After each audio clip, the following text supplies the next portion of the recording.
আসসালামু আলাইকুম রাহমাতুল্লাহ। হযরত আবু হুরায়রা রাদিয়াল্লাহু তাআলা আনহু হতে বর্ণিত, হযরত রাসূলুল্লাহ সাল্লাল্লাহু আলাইহি ওয়াসাল্লাম বলিয়াছেন, তোমরা কবরস্থানে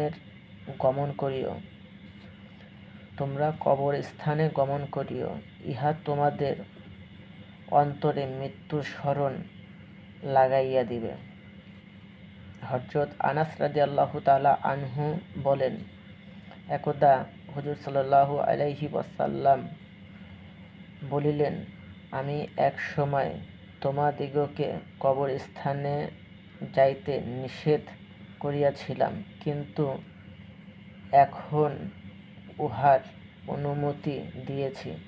তোমরা কবরস্থানে গমন করিও, কেননা ইহা অন্তরে কাঠিন্য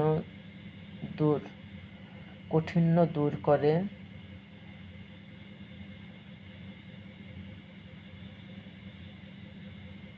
চক্ষুকে অশ্রুপ্লাবিত করিয়া তোলে এবং আখিরাতের কথা স্মরণ করিয়া দেয়।